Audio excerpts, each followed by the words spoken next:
Lucas Durden with the game-winning hit. Rivera throws the first pitch, and it ends up, he does throw the last pitch. Third bucked the tying run at second with one out. And a long drive, deep right field, headed to the Pepsi porch. It's out of here! The Mets win the ball game! Kurt Neuenheisel walk-off 3-run homer at the bottom of the ninth. Again, 3-2, and he got him. Wheeler's first down in the big leagues was a strikeout of Jason Hayward. 0-2 for Wheeler, struck him out. And he's in Strikeout of the inning. 2-2. Struck him out. Number 7 for Zach Wheeler. 6 scoreless innings for Zach Wheeler, and his dad couldn't be happier. And the starting pitcher, warming up in the bullpen from your New York Mets, Matt Harvey. Batsman in a 2-2 pitch, out number 1, and Harvey gets the strikeout. Darnell hits one in the air to deep left center field. That goes Jackson to the warning track, right back at the wall. It's out of here! Travis d'Arnaud with his first major league home run. But I just gotta know one thing. Are you ready? No! I said, are you ready? It's showtime. I am so ready.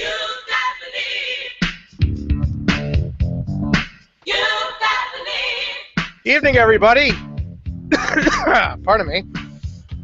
It's raining a little bit outside, which means it's usually the time to cover up and try to get yourself a cough drop or something before the coughs really set in.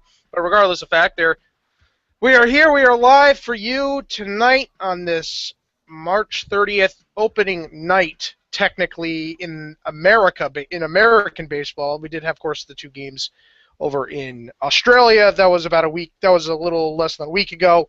But now baseball is here, and it is back, and it will be live tonight. And that's going to be the first game a little later on this evening. But we're not here to talk about the other teams. We're here to talk about the team that is, of course, the orange and blue, and, of course, NY True, that being the New York Mets. And again, being back here, my name is Sean Bretherick, and joining me this week, as Jordan Panich would not be able to join us this week, as I was able to take a week off, so of course I can show up. I couldn't be here last week, so obviously, you know, hey, everybody can take a day off too.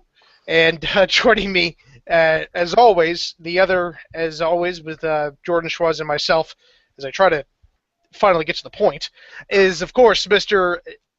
David Schwartzman. And, of course, the Schwaz is in the building, ladies and gentlemen. Schwaz is in the building. I guess I'm the only loyal admin on the show. I haven't taken a day off yet. Oh, and Mr. No Days Off. Well, yeah, you know, Jordan's got some. He's got a couple of personal things. You know, he could be here tonight, which is perfectly fine. I was in Boston and had to take care of some of those Division II national championships up there that weekend. So, again, here we are on the eve of opening day tomorrow afternoon, and the Mets will be taking on the Washington Nationals in their first game of the regular season, and it's going to be an interesting one for sure. And it's going to all start with this rotation. And I think it's an interesting to note that right now the Mets only have their 4 starters, John Neese being able to return near the end of next week. With that being, by the end of next week, or actually the beginning of the week after. So Mejia gets the nod over Daisuke Matsuzaka. Now you said that there was a good explanation for this move, having Mejia being being put on the starting roster and the rotation over Daisuke Matsuzaka. Right. So the way it worked was if they wanted to send down Mejia, they would not have been able to bring him back up for another 10 days, whereas if they sent down Daisuke, they would have been able to bring him back within 10 days. So they planned to start Mejia in that 5th starter spot, and Daisuke was ready to come up if John East wasn't ready, which now he isn't ready, so we're just awaiting for them to call up Daisuke, who will most likely take that starter spot for Jonathan East. Yeah, and that'll be just for for temporary, obviously, and then we'll see how that goes. They'll probably have to either designate him for assignment, or they can go with an extra pitcher or what have you. But regardless of fact, it's an interesting thing to note. I think I like Mejia a lot. I think if he's healthy and he can definitely produce. Right. So I think that's a big plus there. Obviously, the rosters have been set. 25-man roster has been set. People talk about the bullpen, David. I actually kind of like it. Yeah. It's got two lefties. It's got two lefties. It's got two fireball right-handers. It's got a veteran. It's got a couple of veterans, and obviously Bobby Parnell being one of those fireballers. I mean, it's a solid-looking bullpen. I mean, all of these guys were able to get outs, and I think Jeurys Familia in itself also deserves a chance to try to be that big-time relief pitcher that I think that he has the ability to be. 100%. The only notable thing I could really say when it comes to bullpen is we all were saying last week how we thought the Mets were going to give Vic Black that chance, even though he was struggling in spring. About 12 hours later, they decided to set him down, so we were all wrong. Well, he had a terrible outing literally after they said that. Right. They were just like, okay, you know what? It's right. like him and Reed. I forget the first name for him. Ryan Reed. Him and Ryan Reed right in the same boat really with it. Two guys that can pitch in the major leagues. They just need to get their confidence back. And well, guess what? They're going to get thrown right into the minor league version of the Fire, and they're going to go over to Vegas and pitch over there. We'll see how they like it over there. I just thought it was kind of interesting. I thought that when it came to Mejia, that if Vic Black wasn't going to make the bullpen, then Mejia would step into the role Vic Black would have taken, maybe not the 8th inning role, but sort of as just a guy to come out of the bullpen. Well, and I have to give the Mets props for especially when it comes to the Mejia thing, taking the 10 days thing aside where that I said before.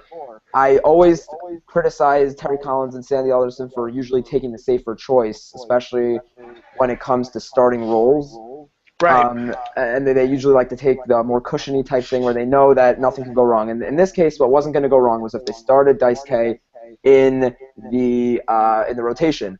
And when they sent Vic Black down, it gave them all the more reason to start Daisuke in the rotation, because it meant that they could place Mejia in the bullpen. They could keep him up in the majors, and then they would be able to place Daisuke in the rotation as sort of a safer pick. Obviously, now Daisuke will be in the rotation for at least, I think, 2 starts. I think that makes sense. Maybe it's even 3 starts. But it's just kind of interesting that I think slowly but surely we're going to see Terry Collins and Sandy Alderson make a lot less safe picks and sort of take a couple of risks here and there. And again, it's an interesting situation that they have. I might actually need to step away for just a quick second. And, go ahead. Yeah, there it is. Somebody's at my door. My friend is supposed to come over. I'll watch the game a little bit, and the front door is locked apparently. So there you go. All right, I'll take over for things here. I'll start talking. Start talking about the first base situation. I'm just gonna go on. I'll continue talking about Mejia, because the interesting thing about Mejia is, and as I was saying before, how's this gonna translate to the bullpen? Because we're going to see that, as Terry Collins has already said, that Valverde is going to step into that 8th innings that setup guy for Bobby Parnell, and that and the bullpen's now going to be structured so that Familia and Carlos Torres are going to get opportunities to sort of come in for those one-out opportunities where you just have to come in and get that out in tough situations. And I really thought when I saw Mejia come up a couple of years ago that that's what Mejia was going to turn into be, is either a closer or just a pure guy that needs to go strike. No one else was going to get the door. Okay, so sorry about that, Dave. Yeah, that's fine. I just what I wanted to get to here is how's this going to, in the long term, for Mejia affect the Mets? Because obviously we know that in a couple of months Syndergaard is going to come into the majors. What's that going to mean for the 5th spot in the rotation? Is Mejia going to head back to the bullpen? Because that's what I kind of like the logical thing is that Mejia, who originally came up through the bullpen, would sort of go back into the bullpen. But, maybe what I was kind of thinking and what I kind of hoping is that they're getting Mejia ready as a starter to trade to a team like the Diamondbacks who need a starter. And obviously they have that surplus in shortstops. And maybe that's kind of what they were hoping to get to, was trading for like a guy like Didi Gregorius or Chris Owings to the Diamondbacks for Mejia and Paul Wecky, or make like a kind of like a little package deal like that and get Mejia ready to be traded. Yeah, it's definitely Henry Mejia just always been an interesting specimen. Just really his entire lifespan with the Mets. Really, I mean, he was a guy that everybody was really looking forward to, and again, he still has that promise that he did before. And I think it's just really going to be interesting what they do. Can the Mets I would think that the Mets will probably try to showcase him as much as possible. Exactly. Show that his injury woes are behind him. That way they can get some type of value for him. As far as maybe a bat, maybe a middle infielder, something on those lines. I don't know. Right. I think that's the best thing for them to do, because obviously there's going to be a lot more young pitching, and I just don't know if Henry Mejia likes being a relief pitcher. He never really has ever reacted well to being he never really reacted well to being in the bullpen, whether it was in the major league or the minor league level. So I think him being a starter, I think if you can figure out a way to move him, do it and try to get max value back. Obviously, right. It's gonna be interesting to see how they handle the situation once Syndergaard is brought up in come July or August. Yeah. Again, and about the rest of the team, obviously, the outfield looks like it's pretty set, and we were mentioning about the rest of the depth. As far as the infield is concerned, yeah, it's a little bit of there's maybe a bit of an issue there. Outside of first base, where you actually have 3 first basemen basically that are capable of getting the job done. Really, outside of that, you have a second baseman that can play first and third at the same time. Right. You have obviously David at third, and then you have Tejada and Quintanilla, who I don't know if they even make any other major league club at shortstop. That's just kind of how thin the Mets are at shortstop. Maybe the Astros if they're lucky. I'll take that bet. The Astros probably have him on their roster. Maybe they could pitch for the Astros. Anybody on the Mets? Well, do I need to go into the Astros? I would probably prefer like Aaron Heilman, even at his age right now, pitch for the Astros over any guy that they're going to throw out there. You're kidding me, right? Nah, I'm just. I was about to say you're kidding me. Too far. You don't talk about Aaron Heilman. Bobby Bonilla. Right?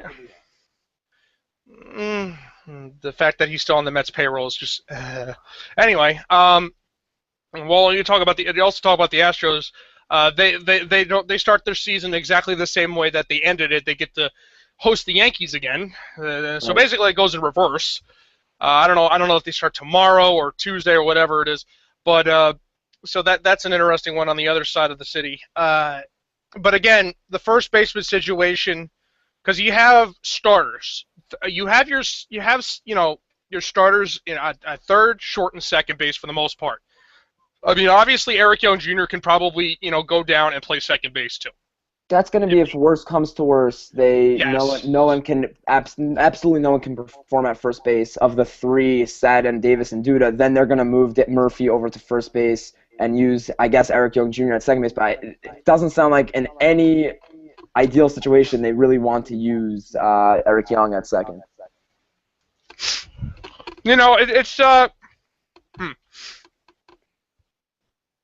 sorry, it's an interesting concept again, but first base has been the question going in, and again, Davis and Lucas Duda has only given us samples only because of health, obviously, and here's the only thing for me. Listen, they've obviously we know they've got Dominic Smith in the system right now, but he's like 2 years away. So my question is 2 years if we're lucky. Yes. Yeah, my question is when Davis and Duda don't pan out, because they're not going to. We've given them enough chances. What are they going to do next season? What's the best opportunity for them? What's the best option for them to do come next off spring? How are they going to handle first base? You find yourself a veteran that'll come in on a 1 with an option. On 1 year deal with an option and try to get a stopgap in there. That veteran you're looking for is Michael Gaddire, because he's going to be the guy that's going to come in. I was about to get to him, actually. He's going to lead this team because he's a born leader. He's great buddies with David Wright, and he's the best. I have a big belief in team camaraderie, and I think that Michael Gaddire brings that factor to the table. Yeah, he does. And I think the relationship with David Wright will help. I think David Wright could probably get him over here. But again, that's yet to be seen.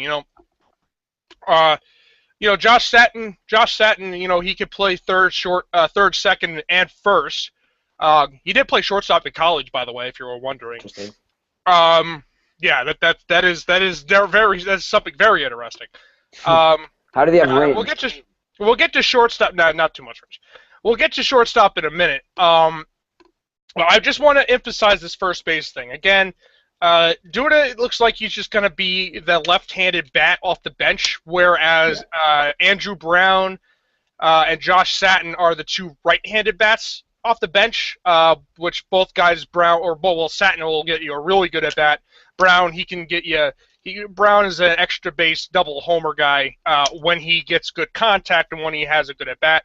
And obviously, Duda and Quintanilla will be your left-handed guys off the bench. Other than Quintanilla, like I said, with the bench, and Anthony Recker and or Darno, whatever, depending on whatever day the other starts for the other. The bench is solid. It's very solid. An underrated thing when it comes to this team is going to be the bench. Mm-hmm. And then Eric Young is also a switch hitter. Go ahead. Right. Yeah, you have it split down the middle in terms of righties to lefties. Pretty much, you have it split down the middle. And then you have that Eric Young factor. But what sticks out to me the most is that you have a lot. You don't just have like a bench of guys that can hit. You have a bench of guys that are going to be able to come into certain situations, very common situations, and produce. You have Eric Young, who's going to be able to come in when you need a pinch runner for the pitcher late in games that needs to steal a base and get into scoring position. You have Andrew Brown, who's going to be able to come in late in games and get that clutch hit. We saw that in spring training. He hit very consistently. And he did. You have a guy like Anthony Recker who's going to be able to give Travis d'Arnaud that day off and is very, very familiar with the rotation already. So I just feel like it's a very well-structured bench. Well, yeah, the team, and it's nice is just that there's only a couple of guys that are inputted on this team and of course Chris Young and Curtis Granders to be the two guys. Everybody else knows each other from the season before, so there's a lot of chemistry there. The clubhouse is in good shape. Obviously, Curtis Granderson just helps that out so much. If you watch videos of him talking to guys and just the way he's so humble when it comes to giving guys advice and just so nice about going about his everyday life in baseball. These are the kind of guys that I think Michael Gaddire, if they sign him, he would be the type of guy that just comes in and just brings that type of personality that this clubhouse is in desperate need of. Right. And it's just unbelievable set of circumstances for sure. And again, the rotation is going to be just really all over the place. It Yeah. really is. You're going to have, obviously, the guys like G, Wheeler, and Cologne. Those are the three guys you knew were going to be on the team. And then you have, of course, Nice, and then you have Mejia / Dice K / Syndergaard / Montero / other Right. guy. Things aren't Yeah. going to be. Things really aren't going to be cleaned up until what Syndergaard gets sent up, and then we really know how. Which, oh, by the way, he's in Binghamton, if you were wondering. Which me and you, I think, both agree that was the best situation for him because Las Vegas is just a horrendous The thing place is, to play though, baseball. the thing is, though, I don't know if they did that based on that fact. I think they just did that based on that he didn't pitch in Vegas last year, and they just rather start him in a level that they did in that he had. But the thing is, if he Matt shows that Harvey he's was able to handle AAA, but Zach Wheeler could not handle it. I don't think they want to take the risk well, again. Matt Harvey dealt with AAA in Buffalo, and Wheeler had to deal with AAA in Vegas. That's different. Oh, you know what? I didn't think of that, and you're 100% right. They must have looked at that comparison. They must have looked and said, Wheeler cannot. If Wheeler couldn't handle it, we don't. I mean, if you look at Wheeler right now, I wish I could believe that. That's my point. I think that, it's very logical that they did it that way. Yeah, but you were talking about the Mets here. Logic doesn't exactly coexist with them all the time. That's true. We do know this. Come on now. But regardless of that, I would hope that if he starts to just dominate the AA level, that they do what the Baltimore Orioles did 2 years ago with Manny Machado. The Marlins go AA. Did that even more severely with Jose Fernandez, who was in his second year. It's worked out very, very well, hasn't it? Exactly. Yeah, I mean, actually, the Marlins are pretty much known for doing that. They completely skip their AAA year. Christian Yelich came straight from, who's another big prospect for the Marlins, came straight from AA, and so did Jose Fernandez, as I previously said. Yeah. If I'm not mistaken, I don't know if Mike Stanton ever played a game of AAA. That's yet for me to really to know really for that matter. But it's just that's just those kind of things. If he's a plus prospect guy, if he's dominating AA, then don't worry about AAA because you know what hazards go there. Just let like if they can set it up that way where if they can just let their hitters go to AAA and hit over there and get their confidence before they make the major league roster, and then interestingly, Travis d'Arnaud, I think has played two seasons in Las Vegas because remember he came over from the Blue Jays, who originally before the Mets had their AAA, whose AAA affiliate was the 51s. So he's very familiar with Las Vegas actually. So I mean, I guess Syndergaard's not familiar because he actually, I believe we said this before, Syndergaard's never pitched in AAA yet, which is kind of interesting if you think about it because that they were considering bringing him up initially before the season started without AAA experience. So, and I kind of want to see the Mets, especially if they're going to have that AAA home in Las Vegas, I want to see the Mets try to bring guys directly up from AA as opposed to sending them to AAA first if they're going to be playing in Las Vegas. I think another interesting thing we keep talking, and we spoke about Las Vegas. Another guy that got cut from the roster that I think it was a little less than a week ago was Wilmer Flores. I still give you praise for that. The first week, every single episode of the show, I've mentioned it. That where we were discussing the shortstop situation, and you took Wilmer Flores' side on it. And for the last 3 weeks, and I think the Mets are doing exactly what I said that they're doing. Because if they're sending him down to AAA, then what they're doing is they're going to make him play shortstop down there. Exactly. But I still would have liked to have seen them. Yeah, I still would have liked to have seen them at least. I don't know. I'm not a fan of Ruben Tejada at shortstop, so. They want to make sure that that Flores is ready to go to play shortstop at a consistent level. That way it doesn't hurt the team, I guess. Right. And then once they feel that he's good and ready to do it, then he'll come up. I think this is the way you can kind of look at it. As I said before with Davis and Duda, how you have to kind of how if they don't work out again this year, what's the next step they're going to take? And I said Michael Goddard would be for first base. So what would be the next step if Ruben Tejada doesn't work out? So as you're saying right now, Wilmer Flores is probably going down to AAA to work on his defense and to shore up his defense before he actually comes up to the big leagues and shows it. Yeah, well, you saw how he was able. You saw what he was able to do playing shortstop. Listen, he's not going to be a flashy. Of course, he's going to be what Daniel Murphy is at second base. Well, he's probably a little bit better than that. He's got a plus arm. He really does. Yeah. He has a plus arm. He definitely, when he was playing shortstop, I'm telling you right now. I'm telling you right now, he was playing at about 150%. He was really trying very, very hard because he was excited to play shortstop again. Because again, that was the position that he grew up playing all the years before he got, signed by the Mets. Out of I think, what was it, Panama, right? Venezuela. Or something like that. That's right. Well, regardless of the fact, yeah, you're right, Venezuela. Thank you.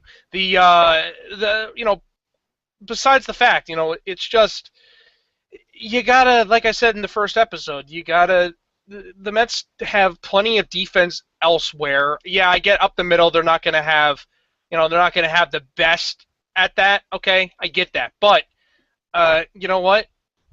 They need to, because the team is not hitting. The team can't hit. Now, I'm not saying that's because the players that they have aren't good, to be brutally honest, because I think a lot of them could hit better. It just, there may be a change of voice needed, but we'll have to see how that goes. I think with Flores, it's a calculated risk, and it's just, you got to be able to say, well, this guy at least can get you. He will at least hit you a solid 275 with like 15, 20 home runs. And play a sub, and then he can play like a subpar shortstop and just be able to field the grounders that are like hit like 4 or 5 feet to his left and right. Then he should be fine. Yeah. Like, he's not gonna go run down and die for a ball. Well, he'll try, but does not mean he's not gonna get it. But that's the point. Right. There are kind of like 3 steps left.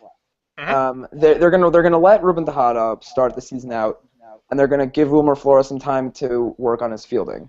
It's gonna be interesting to see though where Vegas has him playing. Again, there's no guarantee that he's gonna be playing shortstop. But I would think. I read that they're gonna primarily be playing him at shortstop. And my guess is that they're gonna also give him some spots at first base and third base because they want. I guess they're hoping Ruben Tejada somehow works out. I don't think that he's going to, but in that situation, they want Wilmer Flores to either be able to come up and help them off the bench, or just be a good tool for them to trade with if he can play all 3 positions of third base, shortstop, and first base. Okay, so let's get to a couple of predictions here. Again, the front office and David Wright can say whatever they want about the 90-win thing. And you know what? That's actually nice to actually have themselves a target and actually something to shoot for. So maybe that's what they need, a little bit of something to motivate themselves to say, hey, you know what? This is our mark. Let's go for it. Right. I don't know if they have the they have the ability. The team as itself has the ability to do it. Do I think that perhaps with a couple extra additions and another year of developing with some of the younger guys, yeah, sure, they could possibly do it. There's just a lot of a lot of things need to go right. Yeah. Do I think it's out of the realm that they can win 80, that they can do 500? Yeah, I think they can. I think this team definitely can. Not everything has to go the way that they want it to either for it to happen, which is the great thing. So let's just kind of do some prediction as far as numbers-wise, or just really what kind of a season. And let's start with one of the first acquisitions that the Mets got in the offseason, that being Curtis Granderson. What do you think of his potential at Citi Field, obviously being being his first year Right. with the Mets. It's going to be, I think that, especially when it comes to these new guys, and if you look at who they brought in Chris Young, they brought in Curtis Granderson, they brought in guys that are somewhat fast. So I think that this year Terry Collins is going to primarily try to go with a game plan that's going to be feisty, they're going to be scrappy, they're going to be on the bases, they're going to be stealing bases. So in terms of Curtis Granderson, I think that he's going to try to get on base a little more and not hit for as much power as he's tried to, because and I think the team would, under the radar, I don't think they're going to say this out in public, but I think that they prefer that he not swing for the fences in Citi Field, at least not just yet. And he's going to try to hit for more singles and doubles and get on the bases and steal some bases. So when it comes to my predictions for this team, I'm going to say that's going to be a lot more stolen bases than normal, because I think that there are going to be a lot more attempts than normal. I think that they know that the way they're going to win games is going to be scrappy. They're going to have to run the bases.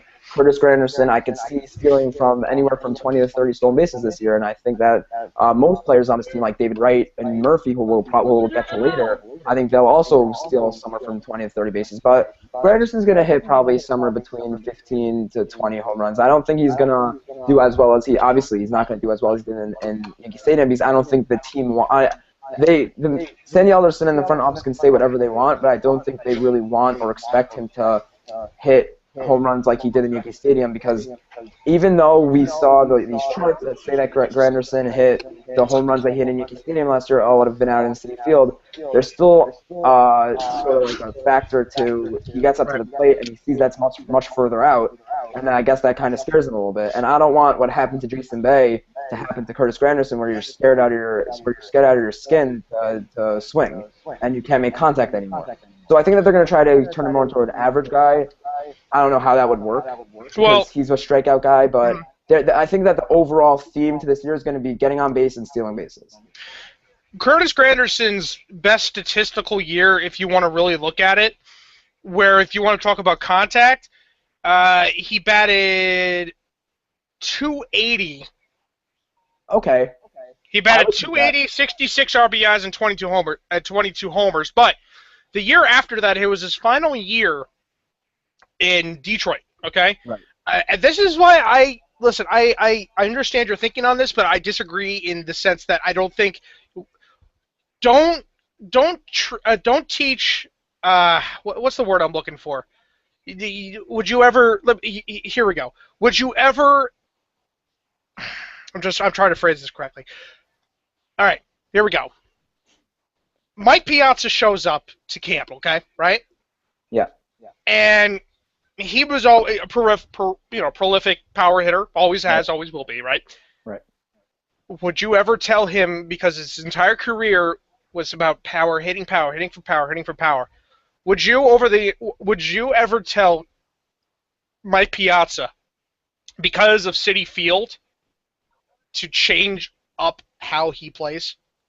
I don't think that Mike Piazza. First off, I don't think Curtis Granderson's on any sort of level like Mike Piazza's on. Second of all, no, but he's. Second of all, Curtis Granderson has had seasons. He's had a 40 home run season, but he's also had a 10 home run season. 2. So. Well, no, he hasn't.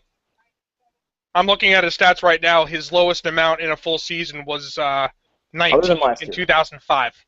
Last year he played in 61 games. Yeah, as I said, other than last year. Well, here we go. You want to go down the list? Here we go.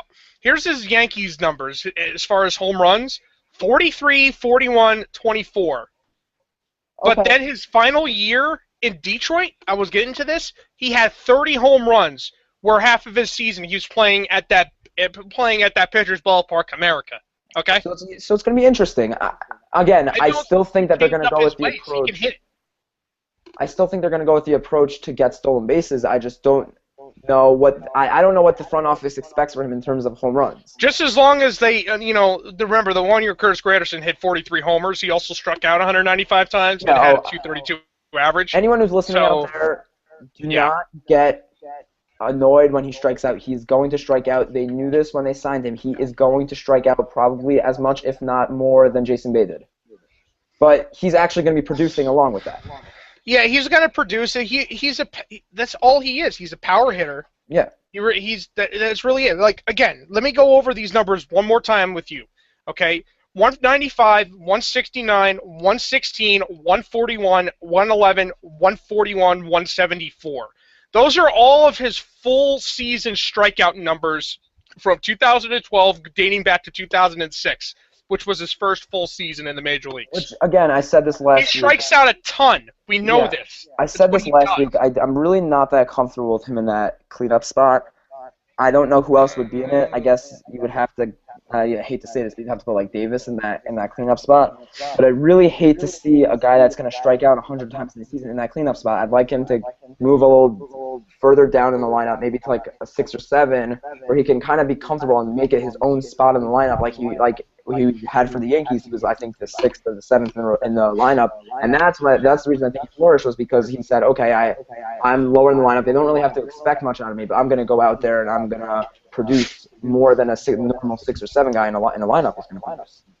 Right, and all I'm saying is, like, as Curtis Granderson being the veteran, my thinking is just let him do his thing and let him play his game, because he knows he's the only person that knows the best way to get out of any type of slump, to do anything like that.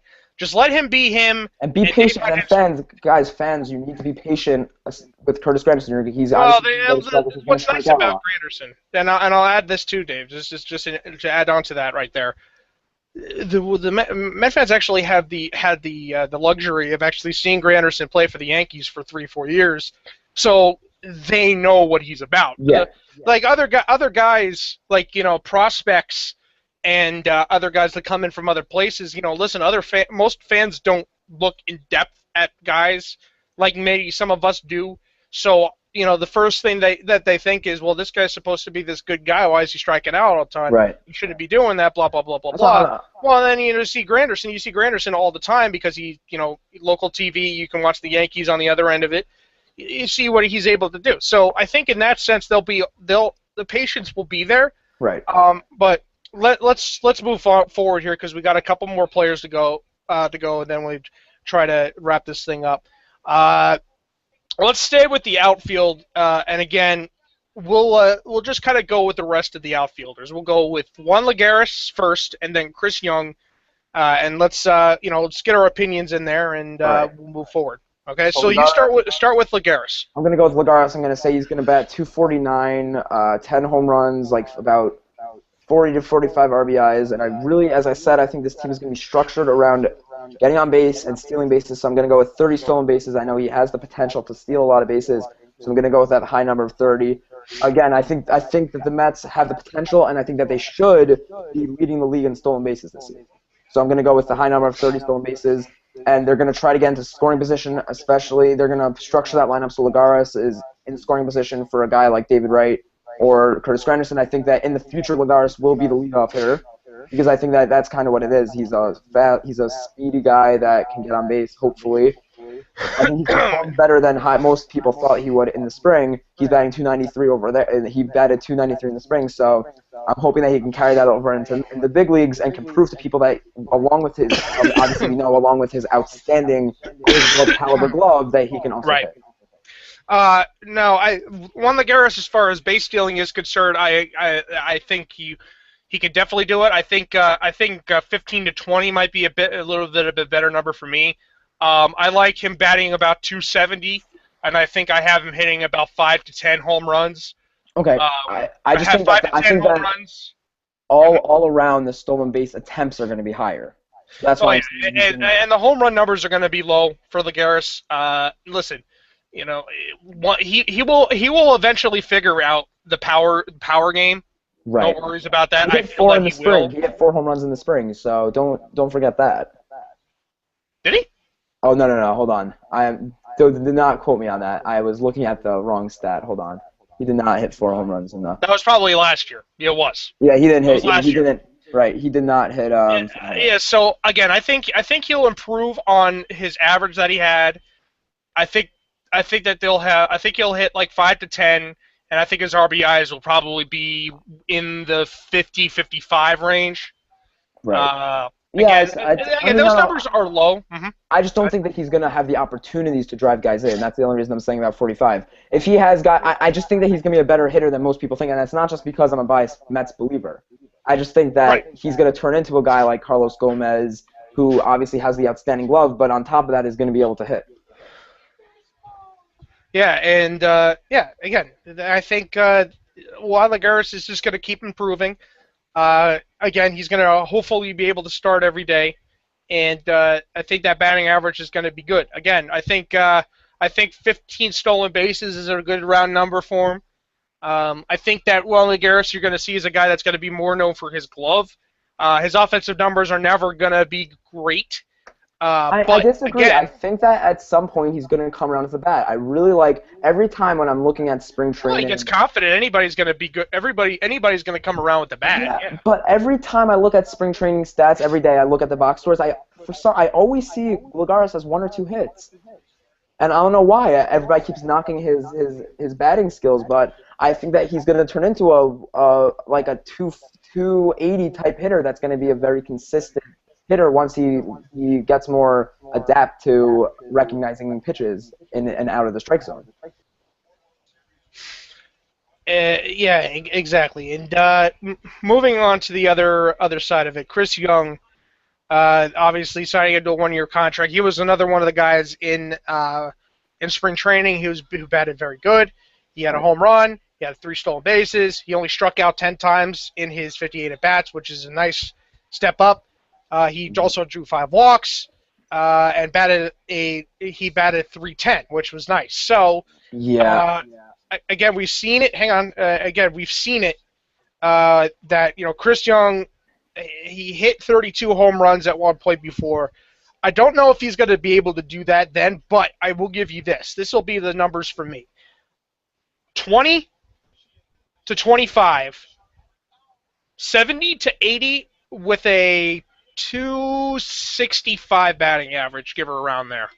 I think that would be ideal for Chris Young. What do you think? I always like to pick a player that I think is going to be bounced back. That was Marlon Byrd last year.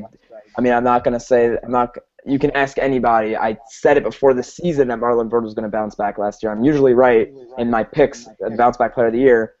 For the Mets, and I can tell you right now, Chris Young will bounce back this year I discussed this last week. I'll briefly say it again.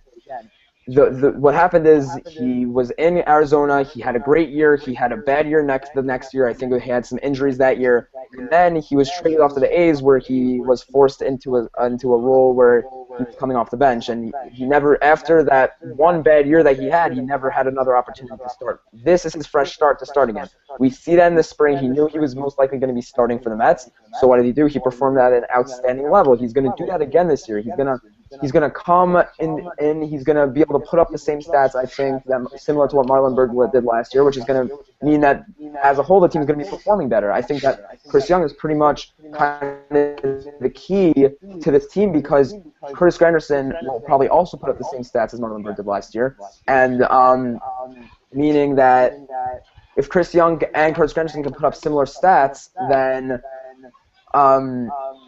there's obviously more production coming from the outfield than was last year. I think it's going to be a totally different game than last year was, especially coming from the outfield. And I think he's going to have similar stats to what you said. I do really believe that he's going to bring the batting average up. Okay. I think that's what Citi Field does to players. All right. Especially when you're not going to be hitting for the fences, you're going to be hitting more singles and doubles. So I think that the batting average is going to rise to maybe like a 275, 280 type thing. I think that's fair. And I know I agree. Like 15 to 20 home runs, I'll say.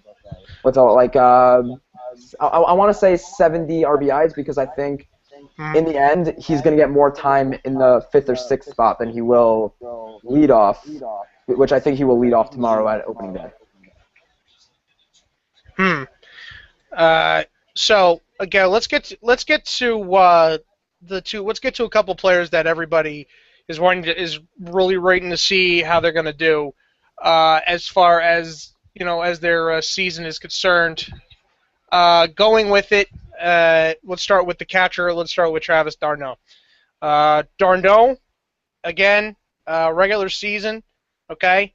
Last season he batted .202, had a home run, 5 RBIs. He struck out 21 times through 12 walks. And again, he hasn't had exactly a full season, really, for all that. To be brutally honest, again, he did play in AA and AAA in 2011. He hit .333 and 311 those years. Do I think he has that ability to do that? Yes. Do I think he's going to hit that kind this year? Probably not. But do I think he's going to hit better than what he did last year? Sure thing. Do I think he can hit 15 to 20? I think so. 15 to 20 home runs, I think, is a good round number. I think he's going to be in a prime RBI position, so I think he could probably get 75 to 80 RBIs. And I think also his batting average will probably, I would like it to be above 250. I don't think 250 is a lot to ask for. Okay. So I think that's about where Travis d'Arnaud should shoot for this season. And oh, by the way, he will lead the major leagues in runners thrown out at second base. Okay. That's prediction for you. It's very interesting you say that. And as you're saying that, I'm thinking to myself that you're basically saying that there's another guy with that type of, I guess you could say, average baseball Joe type of stats. That's kind of, I think, like a 250 average type of that. And that kind of, if you're going to say that, if you're going to put together all your predictions so far, as in terms of Chris Young, Curtis Granderson, Travis d'Arnaud, you're putting together a very solid lineup. Right. And here's my thing with Travis d'Arnaud. And Keith Law actually predicted Travis d'Arnaud would win Rookie of the Year this year. If you saw, we posted that earlier. Keith Law was right last year, I believe. He said Will Myers would win last year. But Travis d'Arnaud, I really am a firm believer in Travis d'Arnaud. I think he's a great ball player. You're right. He is going to probably lead the league in catchers and in throwouts at second base. And if you think about it, he could wind up turning into a Yadier Molina type player where you have an outstanding glove, but you also really show your bat in prime situations, and you lead with your bat.